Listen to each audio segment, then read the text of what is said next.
আমি সবাইকে ঈদের শুভেচ্ছা জানাচ্ছি। ঈদ মুবারক।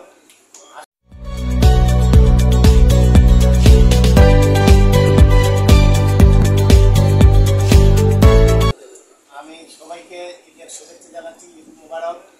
আসলে আমার আরো প্রথম থেকেই যেহেতু আমাদের বেশি পরিধি অনেক বেশি, সেই কারণে সব জায়গায় যাওয়া সম্ভব হয় নাই। কালকে সকাল 9টা থেকে শুরু করেছিলাম তাহিরপুরের, তারপরেও সমস্ত তাহিরপুরের জায়গা আমি ঘুরতে পারি নাই, যতটুকু পেরেছি আমি ঘুরেছি। আজকে পাশে এসেছি বিকালে মধ্যনগর, সেখানে যাব। আমি এভাবে 4টি থানাতেই ঘুরে মধ্যনগরকে মানুষের সাথে সৌজন্যতা দেখিয়ে তারপরে আবার আমাদেরকে আমাদের রাষ্ট্রীয় কাজেও কিন্তু ঢাকায় যেতে হয়।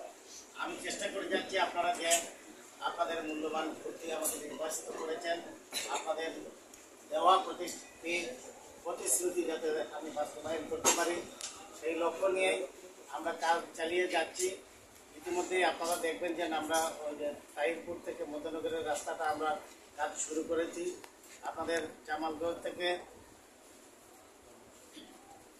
এই যে ধর্মপাশা হয়ে নেত্রকোনা যে উড়াল সেতু, সেটার 2টি অংশ ইতিমধ্যেই টেন্ডার হয়েছে, বাকিটি খুব প্ল্যানিং রয়েছে। আমার ধারণা এবছরেই এক সময়ে কাজটা শুরু হবে। আস্তে আস্তে আমাদের সকল কর্মকাণ্ড আমরা যাতে মানুষের সামনে তুলে ধরতে পারি, সকলের সহযোগিতা চাই। আমার কাছে ইতিমধ্যেই একটি প্রকল্প এসেছে, যেটা 300 কোটি টাকা দেওয়া হয়েছে রাস্তাঘাটের জন্য।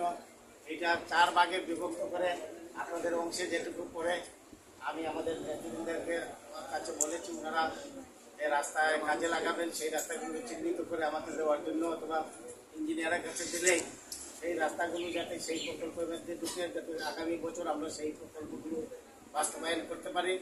আর যখনই যে জিনিসগুলো আমার কাছে আসবে, আমি আওয়ামী লীগের নেতৃবৃন্দের মাধ্যমে আপনাদের কাছে পৌঁছে দেওয়ার চেষ্টা করব। আমার জন্য দোয়া করবেন, আশীর্বাদ করবেন, যেন আমি আপনাদের সম্মান রক্ষা করে আওয়ামী লীগের নেতাকর্মীদের সাথে নিয়ে যাতে ভবিষ্যৎ দিনগুলো আমি কাটাতে পারি। আমি আর কথা বাড়াতে চাই না।